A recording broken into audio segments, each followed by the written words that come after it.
Hey, young voters.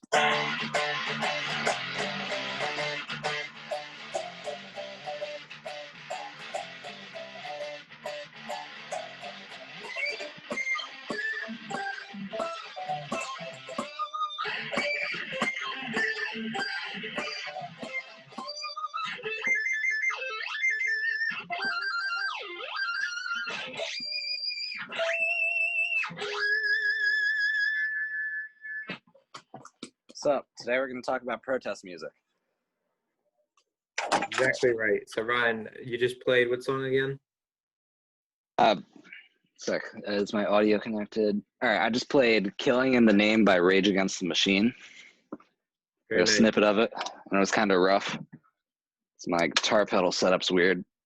So, yeah, And the as Ryan guitarist from that said, band was we are ridiculous. going to be talking about music and some of their political implications. Now we've selected a couple songs and we've made a little playlist. It's about 30 songs-ish, and it's organized sort of by chronologically. So it'll be in the description, and you can listen to all those. Those are some songs that we selected that we felt had strong political implications, and we're going to talk about a couple of them today. So we're going to talk about a couple of them today and like sort of the messages behind them, because we can see politics really everywhere, in everything, and especially art forms, and especially music. So Ryan, our resident musician, as you could tell from earlier, will be kind of leading in this session. And all right, Ryan, take it away. All right, hi everybody. So protest music, it's been an old phenomena. It's happened since like 1800s, 1700s, just way back when. But I think a point it really got popularized was around the 1930s, when there was protest songs to all like the lynchings that were happening back then. There's some big stuff then. But then in like the 40s, post World War II, among a lot of patriotism, there are definitely some U.S. doubters. Like, for example, Woody Guthrie made a very popular song. It was "This Land Is Your Land." This land is our land. I forget the title exactly, but you know the song. It's that one. I believe it's in the thing. Yeah, it is in the play. I think we ought to fix it if not. But back then he made it against the song "God Bless America," just to kind of protest it, because America wasn't all puppies and rainbows. This guy's famous for having a guitar that says "This machine kills fascists," which is kind of a trend picked up by Tom Morello later on, because he always wrote stuff like "Arm the Homeless" on his guitar. It was cool. Yeah. And I just played a thing by him. But I actually want to kind of jump ahead and start in like the Vietnam era. One song I'd like to present to everybody now is "What's Going On" by Marvin Gaye. So let's take a listen to that.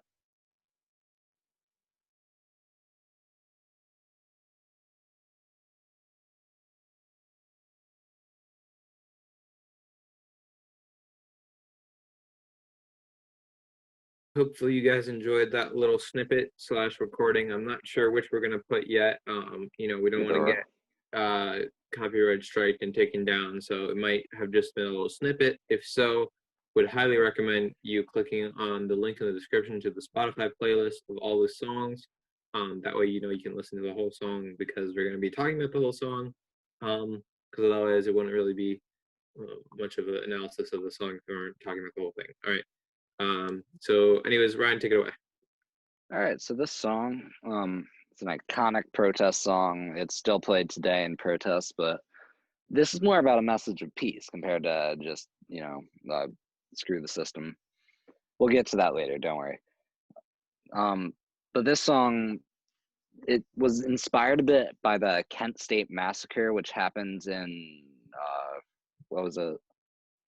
May 4th, 1970. Correct, yeah. So 4 protesters were shot by the National Guard and 9 were wounded. They were anti-war protesters for the Vietnam War.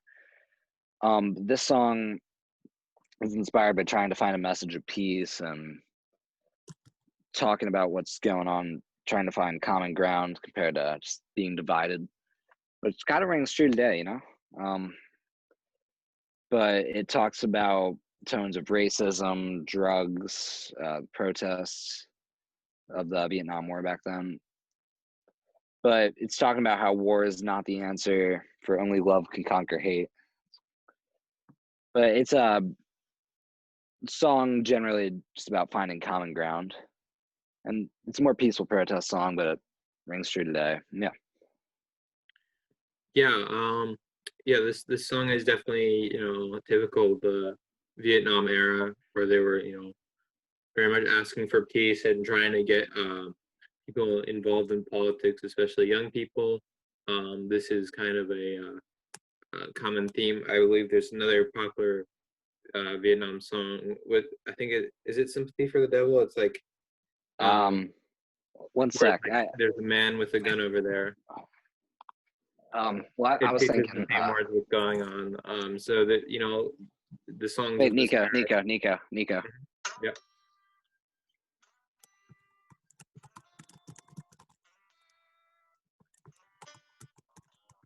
Did you hear that? No. Ah, really? Okay. I was playing anything on my guitar. No, it was Fortunate Son. I was trying to see if you could pick that out. But no, that was a big Vietnam protest song at the time. It's in the playlist, I believe. But it's about just not wanting to be in the war and not being set out for it, kind of. Oh, sorry. It was "For What It's Worth" by the Buffalo Springfield. Yeah. I'm thinking out specifically is "Hey ho, what's that sound? Everybody look what's going round." So yeah. So there was, that's a good one. There was some good evidence for the songs of this era trying to get people politically motivated, and that's what the songs of the time were sort of about. The more political ones, trying to raise awareness for the situation and asking people to kind of sort of take pause and take stock of what life was like and what the situation was. Yeah, for sure. All right, so another big theme that came like later in the 70s or kind of early. I think this next song we're going to cover is a bit earlier. 73, I want to say. Intervisions by Stevie Wonder's album. So Stevie Wonder released a song called "Living for the City."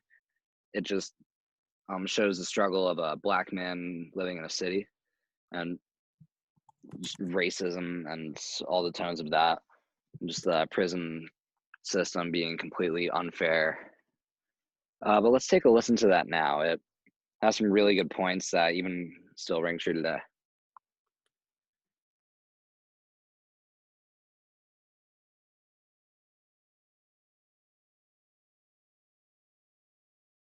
All right, and zooming. All right, hope you guys like that song and that clip. Hopefully you will listen to it on your own if it was a clip. All right, Ryan, we're going to let you take it away again on the analysis of this song. All right, cool. So I'll mention that Stevie Wonder is one of my favorite musicians of all time, and this is definitely one of his best like statements as a song. So yeah, this one's all about like racism, living in New York City, and him and his family barely being able to get by. I'm not sure if it's actually his family. It might just be like a fictional character just to represent the struggle. But he talks about how he's lived a not so pretty childhood, how his parents could barely get by money wise, how his sister and brother just couldn't get by and could barely find jobs because of racism. And it just shows that it's really hard to get by as a black person in New York City in 1970.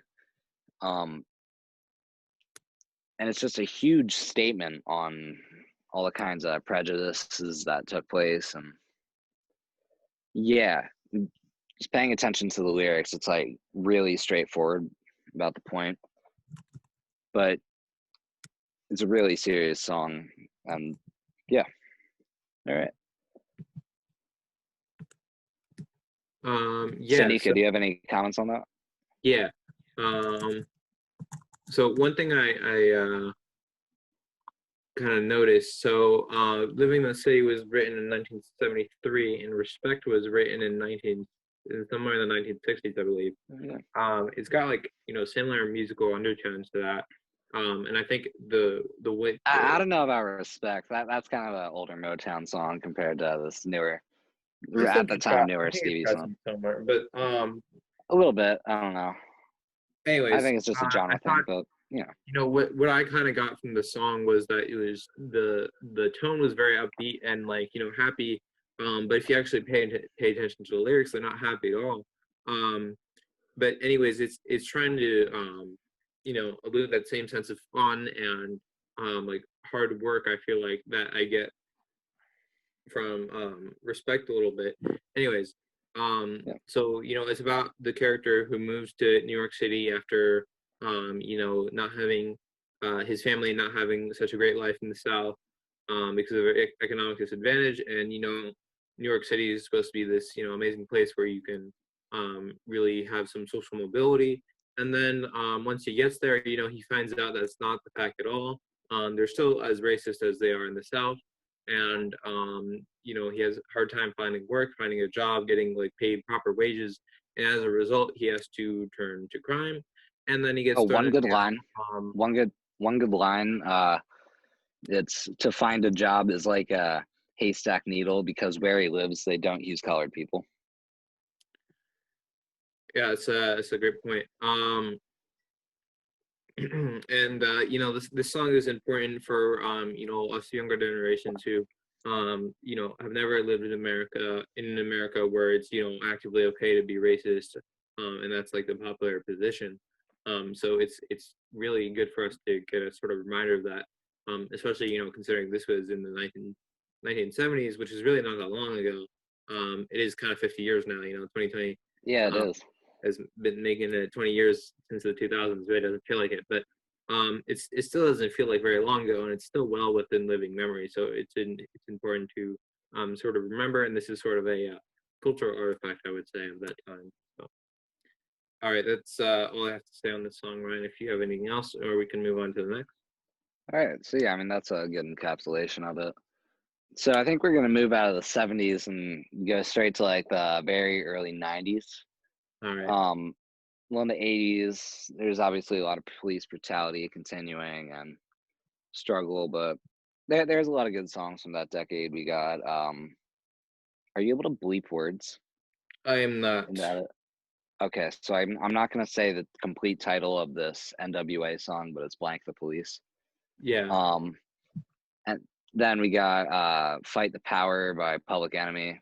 It was a big era for hip hop. A lot of incredible stuff came out. Um, but one really interesting mix was the genre of like hip hop and metal kind of be put together, which is seems interesting on paper, but until you realize that I'm talking about Rage Against the Machine, it makes sense. Um, so this band is entirely a protest band, and they just have so much commentary on like politics and corrupt politicians, and yeah, they have some pretty extreme takes, and it's really cool.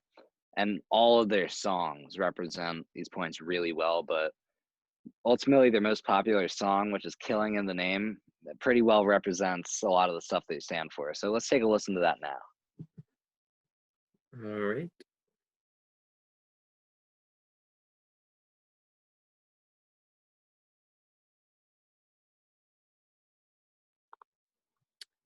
All All right, right. so we're And back. Okay, we're just gonna say it at the same time. All I guess right, we are. That was not yes, we planned. are. It was not planned. No. Okay. So this song is obviously a little more intense than Living for the City and What's Going On, if you couldn't tell, especially by like those last lines. I'm not sure if we're doing a snippet or the whole song. If you heard the last lines, you know what I'm talking about. Um, but the main lyric through the verses, some of those that work forces are the same that burn crosses, and it just repeats that. And it's trying to equate the police force to the Ku Klux Klan lynch mobs that burn crosses like throughout modern America, and they're white supremacists, and I don't need to explain it. Yeah, it's pretty evident what they're trying to say. Yeah, they're calling the police racist and horrible because they are, in fact. This is kind of inspired by the the brutalizing of Rodney King in the 90s. I'm not sure if it was released prior or after, but in the protests, this was obviously something used to fuel it. But yeah, then it's talking about just people conforming to the police with, and now you do what they told you and everything. Then the chorus lines are, those who died are justified for wearing the badge. They're the chosen whites. And it's just talking about how there's no accountability for the police and they can just beat up and kill whoever they want. Sounds familiar. Yeah, right. Unfortunately. It does. This song rings really true today. And then it talks about you're under control, and then it repeats the lines. And then in the last few lines, I still wish you had a bleep button, but it's F you, I won't do what you tell me. F you, I won't do what you tell me. And it repeats like, I can't count how many times. 17. 17, you counted, right. But yeah, it's just completely defecting, going against the cruel police system, and it's an amazing song. It's used in protests today. Oh, but I'll mention one really stupid video I saw recently. It was someone with a freaking Trump flag just dancing in like a giant unmasked Trump rally to Killing in the Name. And they just couldn't listen. They didn't understand what lyrics are. But then Tom Morello like retweeted it. Probably. Tom Morello, the guitarist, retweeted it saying that this isn't exactly what they had in mind when they had written it. But yeah, no, Rage Against the Machine is just a huge protest band, and they've spawned a lot. They've done a lot of really controversial things against the police and government throughout their whole career. And they're like supposed to be doing some reunion stuff around now-ish, kind of post-pandemic. But they're a very important protest band. Post-pandemic, yeah, they'll be doing stuff. They had plans before. I just want to make clear, we're not post-pandemic. Don't go outside without wearing a mask. Don't go outside without wearing a mask. You will catch COVID and not be happy, or not live. Don't die because COVID's bad. All right. So now we're gonna go to today, actually, 2020, and we're actually gonna cover a song that's not about America necessarily, but one kind of alternative metal band that was really popular in the early 2000s, late 90s was System of a Down. They're an Armenian-based band with roots tracing back to there, and they've had their fair share of protest songs and everything earlier, but they actually came back to actually protest something that's happening today, like in Armenia. It's the Azerbaijan aggression in Arkansas. There's attacking Armenians, trying to wipe out their culture and stuff, and they use this to bring awareness to the whole conflict going on there. This was released very recently. The song's called Protect the Land. Let's take a listen.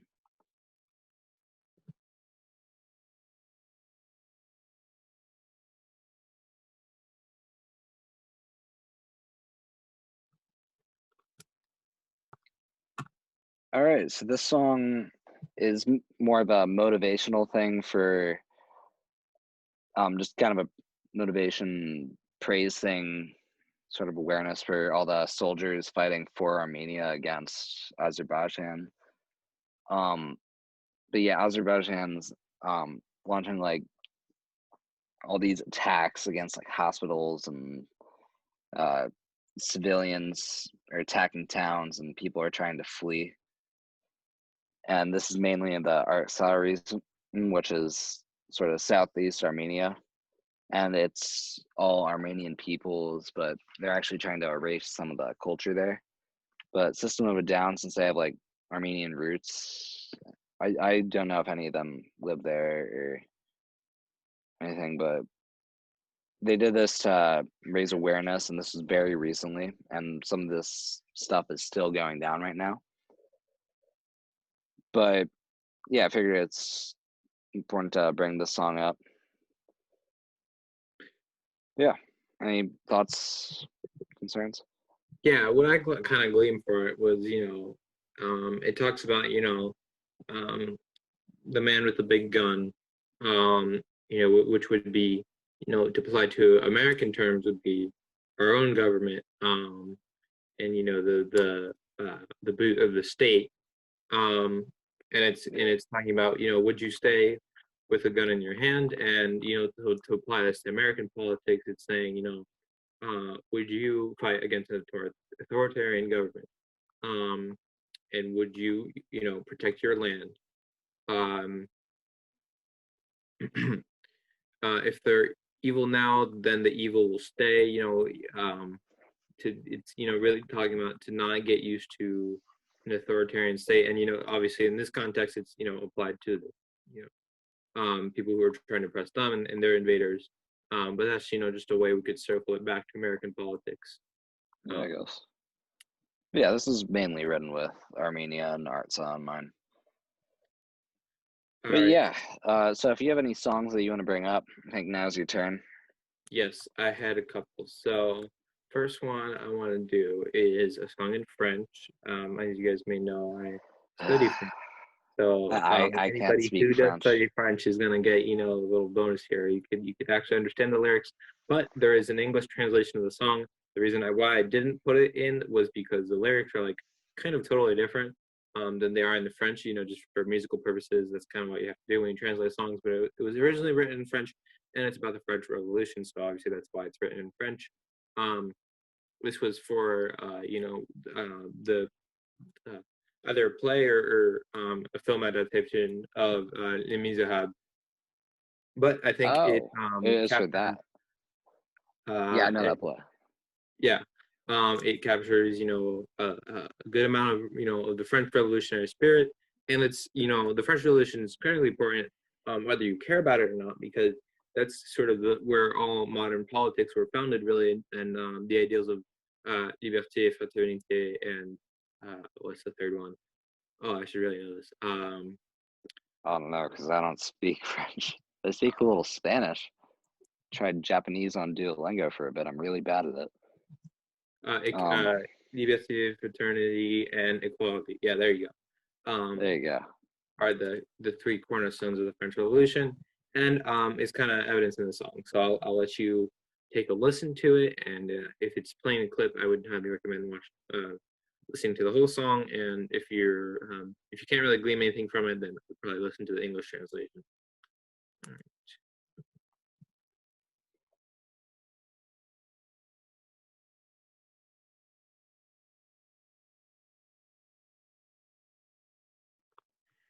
All right, and we're back. So, as you have probably noticed, the song is quite romantic and, is sort of that romanticism style that was occurring around the time. It talks about, these very noble values of, trying to free the people, trying to, be progressive and revolting for all the right reasons, really, to liberate the people, and which really means the working class, and to it's very inspiring, and it's trying to motivate people to pick up arms and try and help their fellow men by participating in the revolt. Obviously, this was written very much later, post-revolt. This is in like the 1970s, but it carries all the themes of a song from the era. And I probably could have pulled a song from that era, but this was, the one I found. Oh, geez, words. Found, and when I discussed with Ryan about doing this, I knew I had to include it. So I hope you guys enjoyed that one. Yeah, I think the French Revolution is absolutely essential to any um, like government that's happened today, as it's when we truly broke away from authoritarian leaders. And yeah, Yeah, cool. definitely. Like all values of democracy and liberty really started from the French Revolution, and you could argue the U.S. as well. But you know, Yeah, the French Revolution and the U.S. were created by very similar factors, and the American Revolution obviously took a lot of inspiration. And you know, yeah, the French Revolution happened a bunch of times. They had a lot of revolutions, as you will know if you study history. So yeah, there's a lot cool. we can learn from them, and yeah. So hopefully you enjoyed that. Next one I'm gonna do is some a song that came a little bit later in about the 1910s. And as we had mentioned before, this was kind of the height of labor, height of unions, and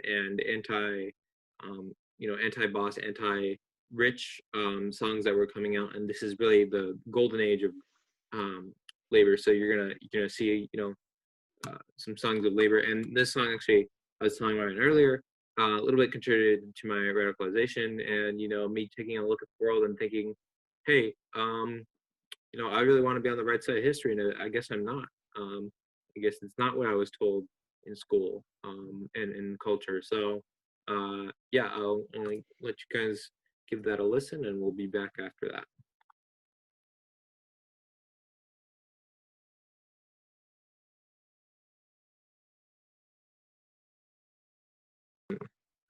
All right, hope you guys like that. So this song is really representative of a larger group of songs at the time. And again, check out that playlist for a little bit more of that.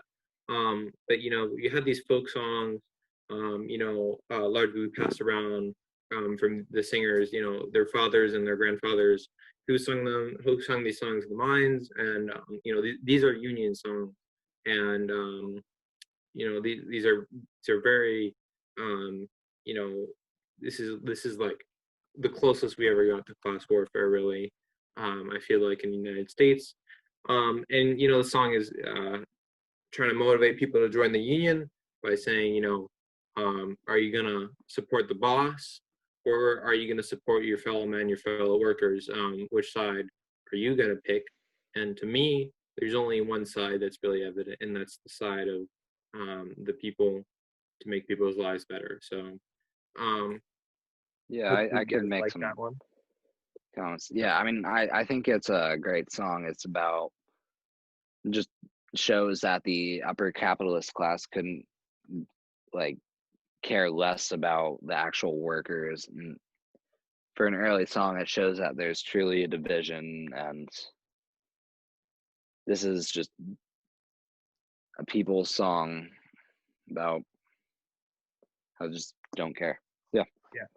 cool. Definitely. Yeah. So, you have to remember in this time, there were, when workers tried to do strikes and their unions tried to do strikes, the police showed up and they beat everybody trying to do strikes. And there were some workers, who really needed the money, and they worked during strikes, and those were called scabs. That there was those word used in the song. Um, so yeah, this song is, a great cultural piece, and is very near and dear to my heart. It was the Last song he song I'm used gonna to do. try to was the song he used to try to convince the scabs to join the unions or Yeah, definitely. oh cool. Yeah, definitely. They would have sung this at union meetings and stuff like that, and marches and stuff like that, and it's still played today. So, all right, last song I want to feature today, and trigger warning for you capitalist pigs. I'm just joking. But yeah, kind of a little trigger warning because we will be discussing the C word, communism, um, today in this song.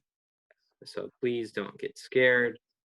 They're just ideas, and if you're unwilling to expose yourself to the ideas for fear that you will be convinced, then why aren't you exposing yourself to these ideals? If capitalism is so great, then why don't you give this song a listen, and your mind won't be changed, right? So always good to broaden your mind. And I'm not saying I'm a communist at all, but you can not be a communist, but still listen to communist songs and influences, because censorship of the media is not something we hold near and dear at the Young Vitters. So we want to listen to all sorts of perspectives and make up our own minds. So we're going to go ahead and give that a listen.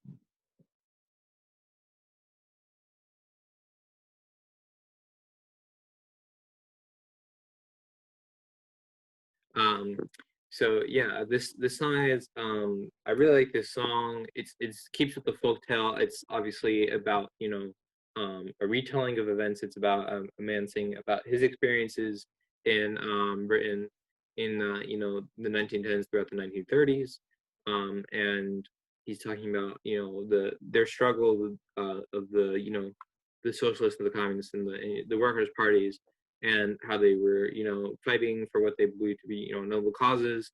And I think it's just a great historical piece, contextualizing, 19 pre-World War One Britain, where and I guess after pre and after World War One Britain, were after the Communist Revolution in Russia, there was really a strong belief that general strike in Britain and Birmingham and London and stuff like that in those cities was possible, and that it might have been coming, and sort of the Communist Party sort of fall from the mainstream and perspective of noble party members. So I think that's really very interesting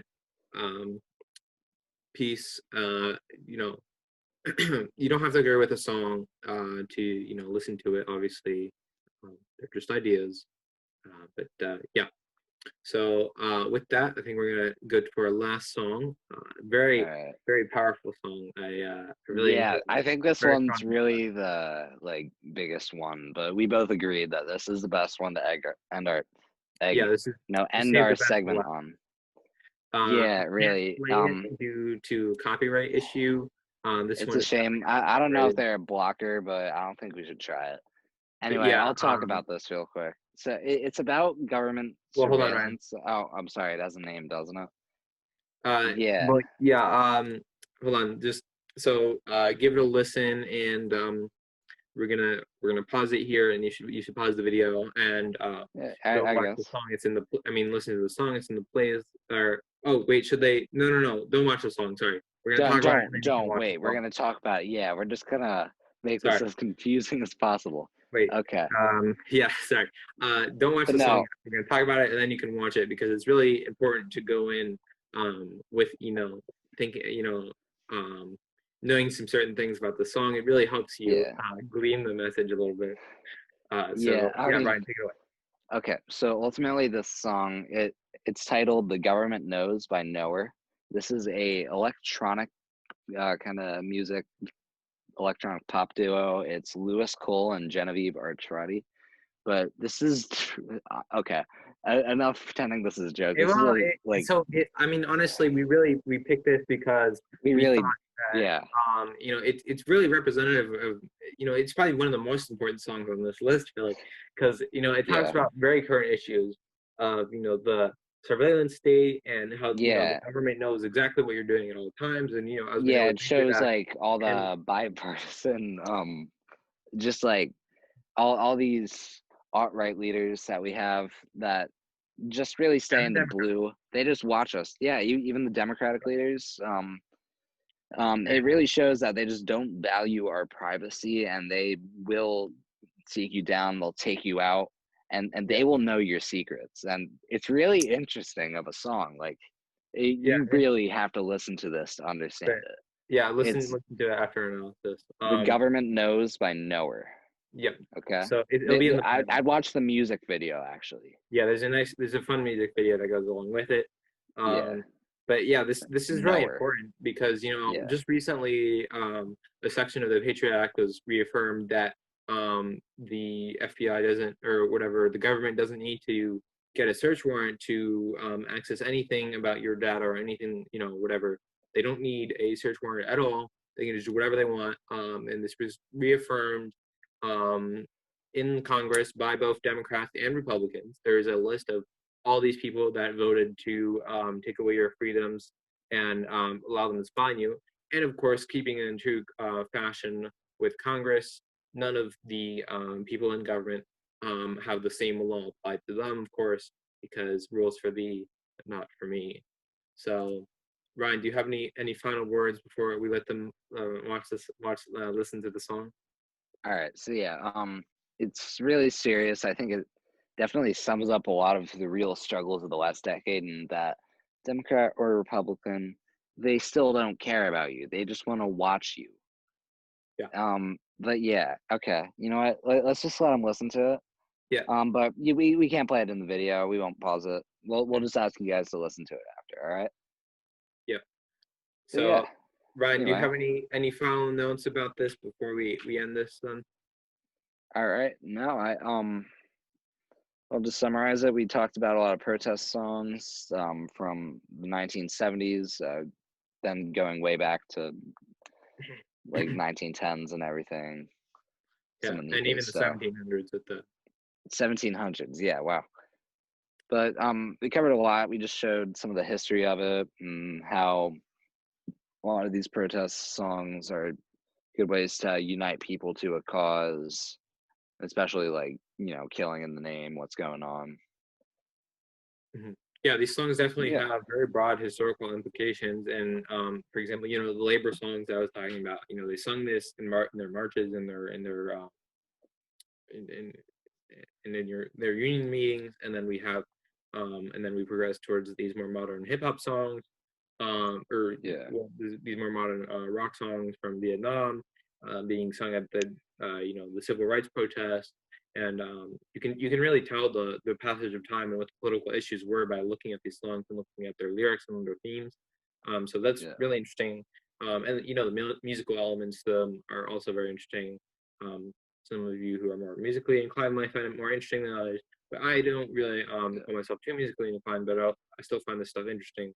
Um, but yeah, And yeah, there's a lot everyone has of found art and great. culture when trying to examine the path of history to contextualize modern politics, because it carries a lot of information in it. Yeah.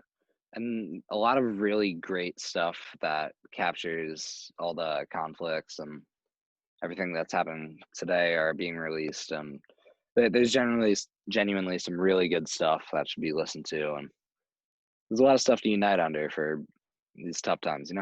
Yeah.